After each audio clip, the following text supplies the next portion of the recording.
Class आप बताएं मुझे, मेरी आवाज़ आ रही है आप लोगों को? सीआर बताएं। यस मैम आ रही है।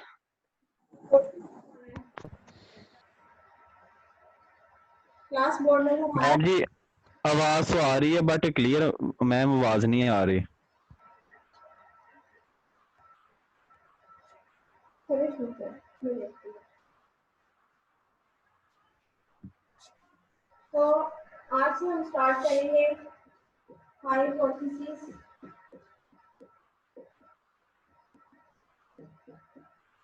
टेस्टिंग। ठीक है, हाइपोथेसिस टेस्टिंग स्टार्ट करेंगे लेकिन इससे पहले हम लोगों ने सैम्पलिंग डिस्ट्रीब्यूशन की थी, तो उसके बारे में मैं आप लोगों को बता दूं कि अगर हमारे पास लार्ज पॉपुलेशन हो, मींस 2000 अगर पॉपुलेशन के अंदर मेंबर्स हो, तो हमारे लिए इतनी लार्ज पॉपुलेशन को डील करना मुश्किल होता है। ठीक है, या उसके बारे में उसके कैरेक्टरिस्टिक के बारे में कुछ भी बताना मुश्किल होता है। तो इस वजह से हम क्या करते हैं, उसके अंदर से एक स्मॉल पॉपुलेशन को चूज कर लेते हैं। ठीक है, एक स्मॉल पॉपुलेशन को चूज करेंगे, देन उसके कैरेक्टरिस्टिक के बारे में कोई कंक्लूजन ड्रा करेंगे और फिर हम उसके अकॉर्डिंग पॉपुलेशन के बारे में कुछ ना कुछ कंक्लूजन ड्रा कर देंगे। तो यहाँ पे मैं थोड़ा सा रिवाइज कर देती हूँ। अगर हमारे पास कैरेक्टरिस्टिक हो पॉपुलेशन का, पैरामीटर क्या होता है ये मैंने आप लोगों को पहले बताया हुआ है। पैरामीटर पॉपुलेशन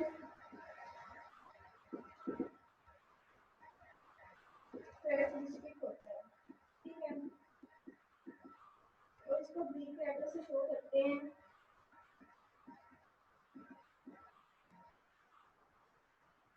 जैसे अगर पॉपुलेशन की मीन की बात की जाए तो उसको म्यू से शो करते हैं, अगर उसके स्टैंडर्ड डेविएशन की बात करें तो उसको सिग्मा से शो करते हैं। ठीक है, और जो स्टैटिस्टिक होता है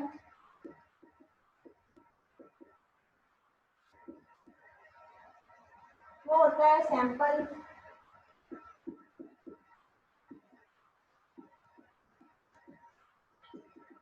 ठीक है, ये आप लोगों को बताया हुआ है कि अगर स्टैटिस्टिक्स होगा तो वो सब्जेक्ट नेम होगा, और अगर स्टैटिस्टिक होगा तो वो सैंपल कैरेक्टरिस्टिक होगा। और इसको इंग्लिश अल्फाबेट से शो करते हैं, जैसे इसके मीन को हम एक्स बार से शो करते हैं, इसके स्टैंडर्ड डेविएशन को हम एस से शो करते हैं, स्मॉल एस से। ठीक है, क्लियर है क्लास?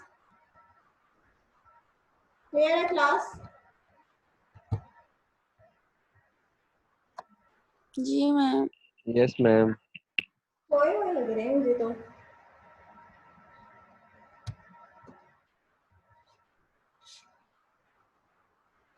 अब आ गए हाइपोथेसिस पे। ठीक है,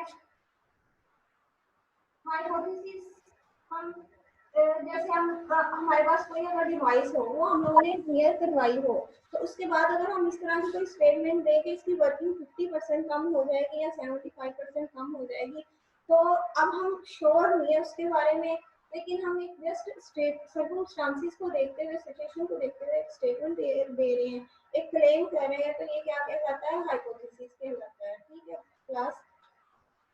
और जैसे मैंने उसके आप लोगों को बताया था कि हम ये कहते हैं कि आज बारिश होगी, तो श्योरिटी नहीं होती कि वो बात 100% तो नहीं ना हम श्योर होते वो बारिश होगी या नहीं होगी। हम एक जस्ट एक क्लेम दे रहे होते हैं, वो मे बी ट्रू हो मे बी फॉल्स हो। ठीक है, तो यहाँ पे हाइपोथेसिस टेस्टिंग में हमारे पास पॉपुलेशन होगी, उसके अंदर से रैंडम सैंपल हमें गिवन होगा। ठीक है, तो हम सैंपल को देखते हुए पॉपुलेशन के कैरेक्टरिस्टिक के बारे में कोई ना कोई हाइपोथेसिस देंगे, और इसका एक वे डिफरेंट टेस्ट लगते हैं डाटा के अकॉर्डिंग। ठीक है, सैंपल के अकॉर्डिंग, और हम चेक करते हैं कि हमारा हाइपोथेसिस जो हम लोगों ने फॉर्मुलेट किया है वो ट्रू है या नहीं है। तो देखते हैं हाइपोथेसिस क्या होता है।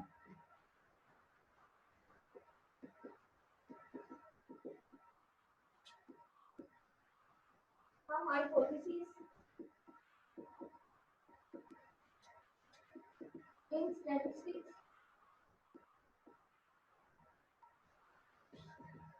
is a quantitative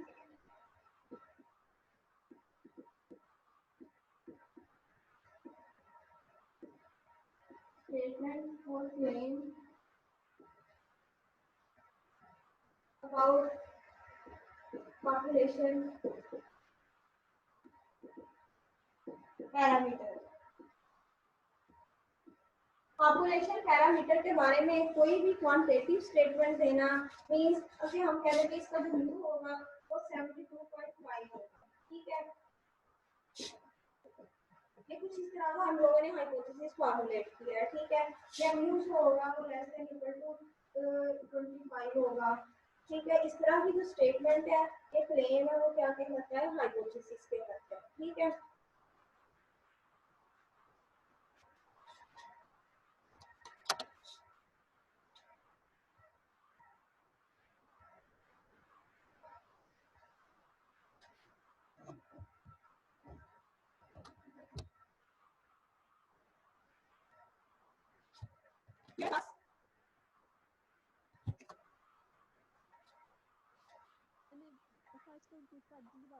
अब देखें हाइपोथेसिस टेस्टिंग क्या है।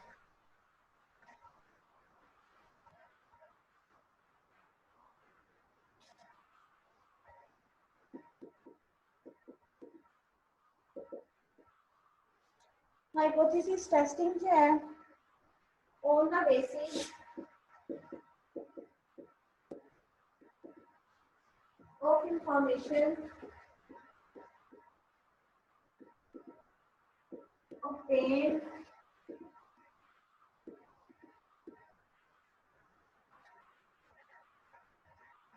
from sample data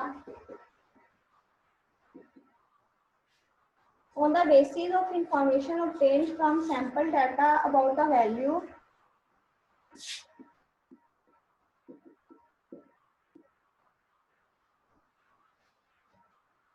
population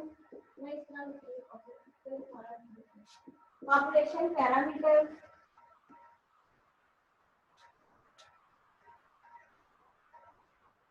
whether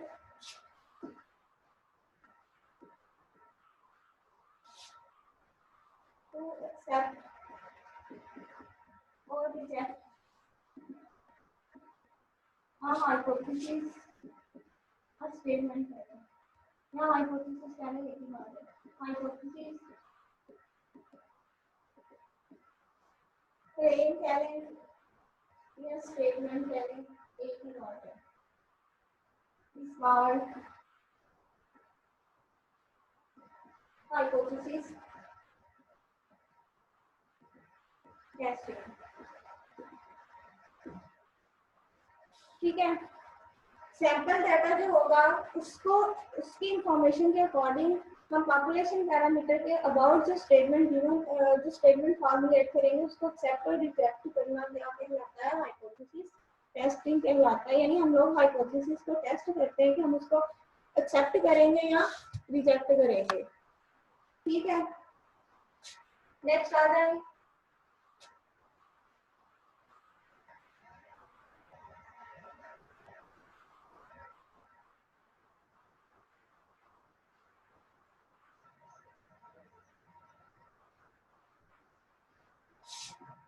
types of hypothesis. Hypothesis की कितनी टाइप्स होती हैं, ठीक है। इसकी 2 टाइप्स होती हैं, एक नल हाइपोथेसिस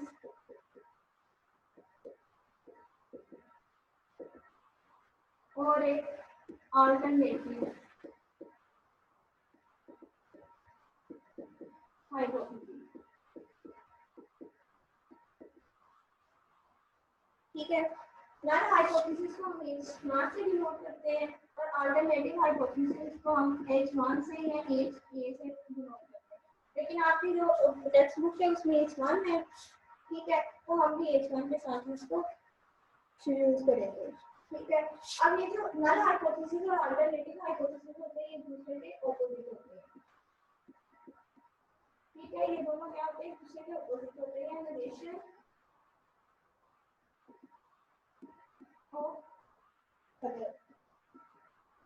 यानी हम एक हाइपोथेसिस को फॉर्मुलेट करेंगे, ठीक है, और उसकी नेगेशन ले लेंगे तो हमारे पास अल्टरनेटिव। अगर हम नल हाइपोथेसिस को फॉर्मुलेट करेंगे तो हम उसका नेगेशन ले लेंगे तो अल्टरनेटिव हाइपोथेसिस बन जाएगा। अब ये जो नल हाइपोथेसिस होता है ये क्या क्या होता है, ठीक है।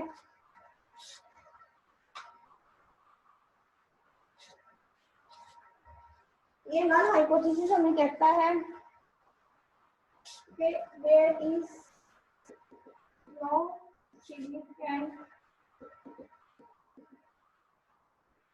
डिफरेंस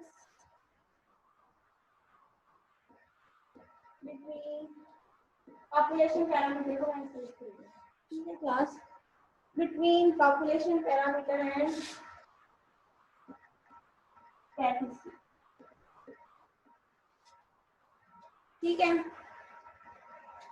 सिग्निफिकेंट डिफरेंस लिखा है, डिफरेंस हो सकता है लेकिन अगर माइनर डिफरेंस होगा तो हम उसको निग्लेक्ट करेंगे, सिग्निफिकेंट डिफरेंस होना चाहिए, ठीक है। तो अगर सिग्निफिकेंट ये नल हाइपोथेसिस में हम इस तरह फॉर्मुलेट करेंगे कि पॉपुलेशन पैरामीटर और स्टैटिस्टिक के दरमियान में कोई सिग्निफिकेंट डिफरेंस ना हो। इसका मतलब ये है कि ये जो नल हाइपोथेसिस है इसके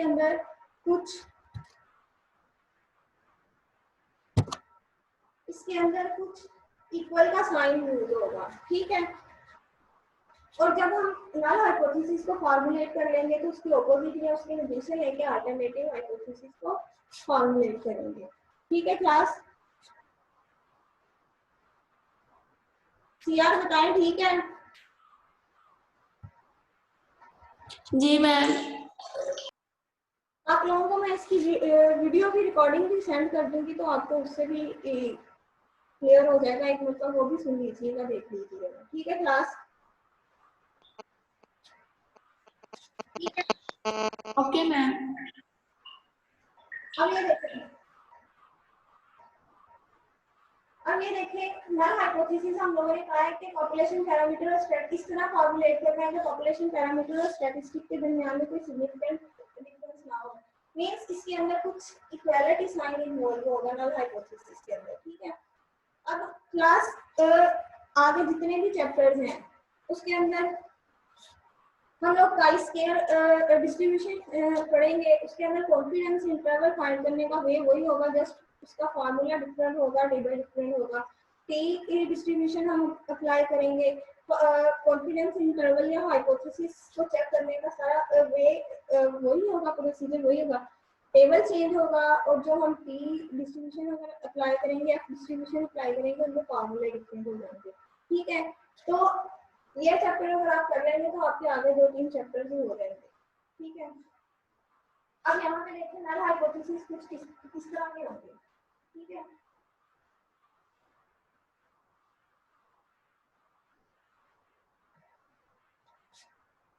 अगर नल हाइपोथेसिस कुछ इस तरह हो, यहाँ पे कोई भी वैल्यू आ सकती है, मैं एक जनरल आप लोगों को बता रही हूँ तो इस वजह से मैं क्या कर रही हूँ, फेयर लिख रही हूँ, कुछ भी हो सकता है।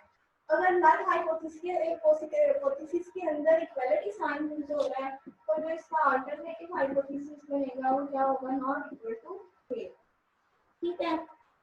एक ये फॉर्मूलेट होगा, ठीक है। स्टेटमेंट के अकॉर्डिंग स्टेटमेंट में अगर होगा कि पॉपुलेशन पैरामीटर ये है तो हम इक्वल का साइन लगाएंगे, अगर वो कहेगा पॉपुलेशन पैरामीटर एक्सीड नहीं कर सकता, पॉपुलेशन पैरामीटर एट मोस्ट इतना है, पॉपुलेशन पैरामीटर एट लीस्ट इतना है, ठीक है। तो उसके अकॉर्डिंग यहाँ पे equality less than greater than या greater than less than equal to या ग्रेटर देन इक्वल टू, सभी इसमें जो होगा तो ये हो जाएगा ग्रेटर देन। अब जो हम लोगों ने नल हाइपोथेसिस फॉर्मुलेट करनी है उसमें लास्ट में कोई ना कोई इक्वालिटी साइन होना चाहिए, ठीक है। तो इसके अकॉर्डिंग जो अल्टरनेटिव हाइपोथेसिस बनेगा वो बन जाएगा लेस देन इक्वल टू ए, ठीक है।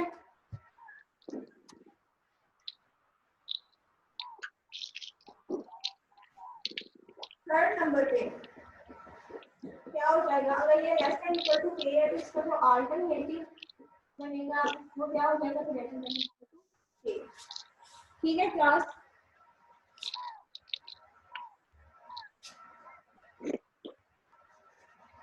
Yes ma'am. मैम ये के क्या है? मैंने कहा यहाँ पे कोई भी वैल्यू 62.7 हो सकती है, कुछ भी वैल्यू क्वेश्चन के अकॉर्डिंग जो भी हमें क्वेश्चन में गिवन होगी, ठीक है। अब मैं आप लोगों को जनरल बता रही हूँ कि इस 3 टाइप्स के हाइपोथेसिस फॉर्मुलेट होंगे, तो मैंने जस्ट के लिख दिया, ये कुछ भी हो सकता है, ठीक है। आप इसकी जगह पे कोई ए बी सी लिख लें, एक जस्ट म्यूटेशन के लिए कि ये कोई कांस्टेंट है, ठीक है। क्वेश्चन में जो भी पॉपुलेशन न्यू की वैल्यू गिवन होगी हम उसमें पढ़ना चाहिए, ठीक है। अब जी मैम ठीक है। इस केस में ये जो फर्स्ट वन केस है, इस केस में फुल पेयर टेस्ट होने ना वो मैं आप लोगों को बता दूंगी, ठीक है। और बाकी ये जो ये सेकंड और ये जो थर्ड है, ठीक है, इसके लिए क्या बनेगा, वन पेयर टेस्ट,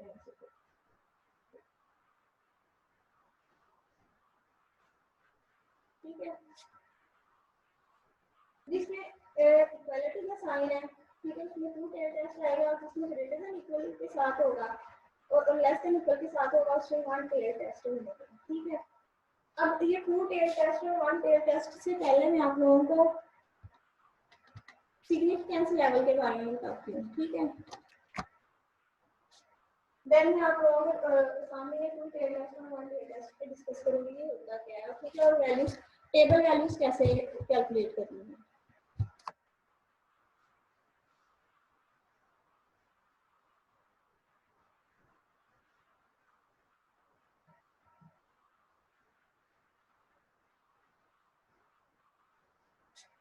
अब लोगों ने प्रीवियस जो मैंने आप लोगों को असाइनमेंट दी थी, ठीक है, उसमें आप लोगों ने पढ़ा था कॉन्फिडेंस इंटरवल।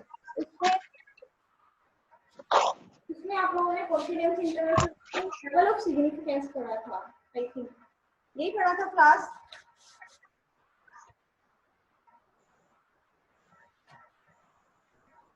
क्लास यही पढ़ा था।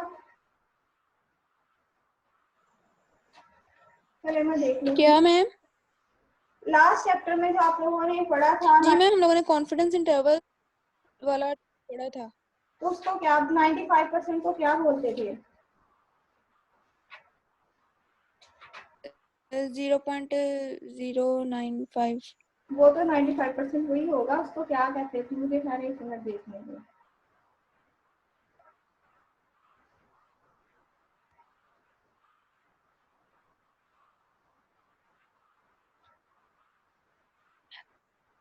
हम कहते थे कि हम इतने % कॉन्फिडेंट हैं कि हमारा जो पॉपुलेशन पैरामीटर है या कोई भी हाँ पॉपुलेशन पैरामीटर है वो उस इंटरवल के अंदर लाया करेगा, कॉन्फिडेंस इंटरवल के अंदर वो परसेंटेज जो है वो ये जो 1 इतने - % हम कॉन्फिडेंट। 95% या 90%, ठीक है, ये कॉन्फिडेंस लेवल होता है, ठीक है। 1 - अल्फा 1 - अल्फा जो भी 95%, 90%, 80% डिफरेंट आप लोगों ने दिए थे, ठीक है, तो वो कॉन्फिडेंस लेवल होता था और हम कहते थे कि हम इतने % श्योर हैं कि हमारा जो पॉपुलेशन पैरामीटर है इस इंटरवल के अंदर ही लाई करेगा। यही बात थी क्लास। जी मैम। तो जी मैम। बोले तो 1 - अल्फा एक डिफरेंट चीज है और अल्फा एक डिफरेंट चीज है, ठीक है। 1 - अल्फा मैंने आप लोगों को बता दिया कॉन्फिडेंस लेवल होता है, हम इतने % श्योर होते हैं, इतने % कॉन्फिडेंट होते हैं कि हमारा जो पॉपुलेशन पैरामीटर है वो उसके अंदर उस कॉन्फिडेंस उस इंटरवल के अंदर लाई करेगा। अब यहाँ पे जो चीज है, यहाँ पे इस चैप्टर के अंदर अल्फा गिवन होगा या हम अल्फा जैसे पिछले चैप्टर में अगर अल्फा कॉन्फिडेंस लेवल गिवन नहीं होता था तो हम यूज करते थे 90%, ठीक है। आई थिंक 90% या 95% है, मुझे श्योर नहीं है, मैं आप लोगों को बता दूंगी, ठीक है, देख के कि अगर किसी क्वेश्चन में कॉन्फिडेंस लेवल ना गिवन हो तो हम क्या यूज करते थे 90% या 95%, ठीक है, मुझे श्योर नहीं है इस टाइम। तो सिमिलरली अगर यहाँ पे हाइपोथेसिस टेस्टिंग में भी अगर लेवल ऑफ सिग्निफिकेंस, ये जो अल्फा होता है level of significance,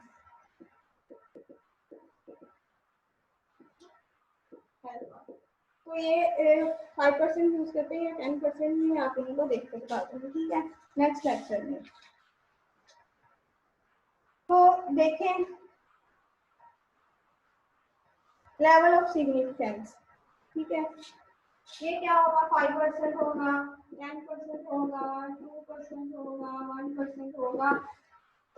Jin questions में जो मेंशन होगा हम उसके अकॉर्डिंग चलेंगे, और जिसमें मेंशन नहीं होगा उसमें आई थिंक 5% होता है। मैं आप लोगों को ये देखूंगी। तो जब 5% हो मीन 0.05, ठीक है। तो जब लेवल ऑफ सिग्निफिकेंस 5% है हमारे पास, एक और बात मैं आप लोगों को बता दूं कि हम हमेशा जो टेस्ट करते हैं वो नल हाइपोथेसिस को करते हैं। हम कभी भी अल्टरनेटिव हाइपोथेसिस को टेस्ट नहीं करते, नल हाइपोथेसिस को टेस्ट करते हैं, ठीक है। एच नॉट को हम इसको चेक करते हैं कि अगर इसको हम एक्सेप्ट करेंगे तो ऑटोमेटिकली अल्टरनेटिव हाइपोथेसिस रिजेक्ट हो जाएगा, और अगर हम इसको रिजेक्ट करेंगे तो ऑटोमेटिकली अल्टरनेटिव हाइपोथेसिस क्या हो जाएगा, एक्सेप्ट हो जाएगा। तो हम इसको चेक करते हैं, ठीक है। तो यहाँ पे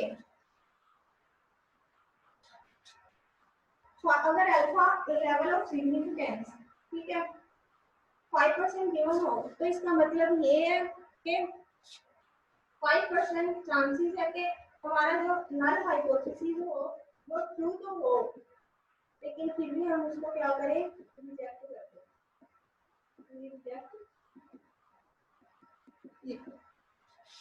ठीक है। ये अल्फा क्या शो करता है कि जितनी भी इसकी वैल्यू होगी उतने परसेंट चांसेस होंगे कि हमारा जो नल हाइपोथेसिस है वो ट्रू हो, लेकिन फिर भी हम उसको क्या करें, रिजेक्ट करते हैं। यहाँ कह सकते हैं कि इतने परसेंट एरर के चांसेस है। एरर मतलब नहीं होता है कि कोई चीज ठीक हो लेकिन हम उसको गलत मान लें, फिर ही एरर आता है। तो एरर का मतलब ये है कि नल हाइपोथेसिस हमारा ट्रू हो लेकिन हम फिर भी उसको क्या करें, रिजेक्ट करते हैं, ठीक है। अब आ जाए क्लास, अब आ जाए आगे टेबल वैल्यू। यहाँ पे 2 टाइप्स की वैल्यू यूज होगी, उनको कंपेयर करेंगे और हम बताएंगे कि हमें एक्सेप्ट करना है या रिजेक्ट करना है, ठीक है। पहले मैं आप लोगों को कंपेयर टेस्ट बता दूं।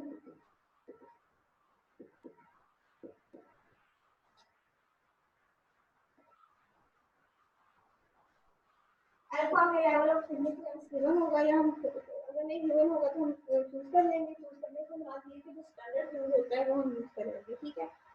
टू टेल टेस्ट क्या होगा, लेफ्ट टेल और ये राइट टेल दोनों इसके अंदर इन्वॉल्व होते हैं, ठीक है।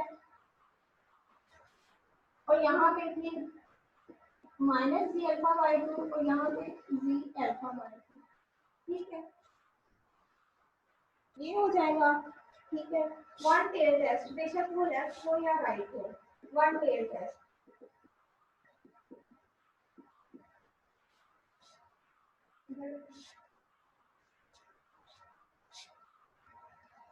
अगर ये लेफ्ट टेल टेस्ट होगा तो क्या आ जाएगा, माइनस जी अल्फा बाई 2, ठीक है। और अगर ये लेफ्ट टेल,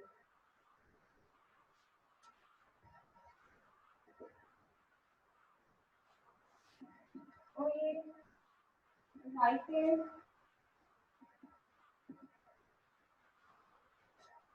ये नजर आ रहा है।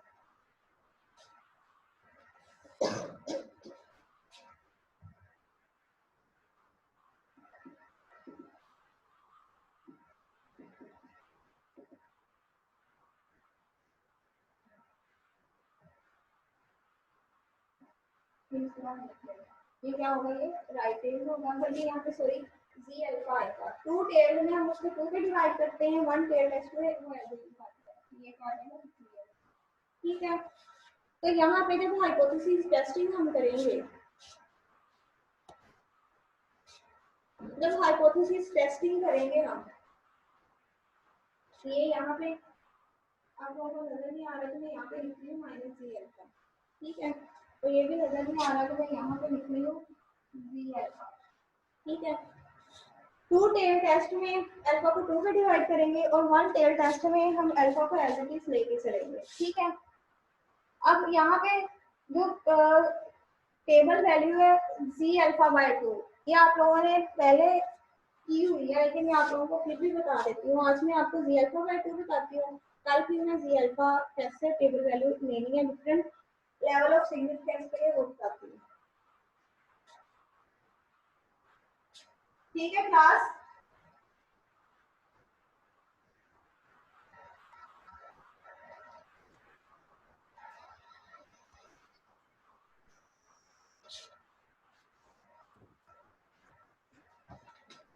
मैम जी ये टू टेल्ड जो है आपने जो उसका पीछे हमें जो है टाइप्स के बाद आपने हमें बताई थी 3 केसेस बताए थे। जो फर्स्ट केस था उसने आपने कहा था उसके लिए टू टेल्ड टेस्ट जो है वो हम यूज़ करेंगे। जी इसको यूज़ करना कैसे है बता सकते हैं यहाँ पे, या कि आपने हमें ग्राफ में बताया Z alpha by 2 minus alpha by 2 और जेड अल्फा बाय 2 ये दो यानी कि हमारे पास जो है इसकी टेल्ड बनेगी, तो जी इसको हम अप्लाई कैसे करेंगे फर्स्ट वाले के अंदर? इसके अंदर 2-3 चीजें, इस वजह से मैं अभी डिटेल में नहीं गई क्योंकि उसमें 15-20 मिनट लग जाने हैं। एक होता है एक्सेप्टेंस रीजन, एक होता है रिजेक्शन रीजन, जिसे क्रिटिकल रीजन भी कहते हैं। तो फिर हम उसके अकॉर्डिंग जब 2 टेल टेस्ट बनता है, ठीक है, यहाँ पे जैसे एक 2 टेल टेस्ट हो, तो ये वाली जो वैल्यू है मैं हाईलाइट कर रही हूँ, इनका एक्शन डिफरेंट होगा, और ये जो सेंट्रल पोर्शन है ये वैल्यू से होंगी, इनका एक्शन डिफरेंट होगा। अगर हमारी कैलकुलेटेड वैल्यू ये हाईलाइटेड पोर्शन में हो तो फिर डिफरेंट सिचुएशन बनती है, अगर हमारी इसके अंदर लाइक वैल्यू हो फिर डिफरेंट बनती है। लेकिन अगर वन टेल टेस्ट की बात की जाए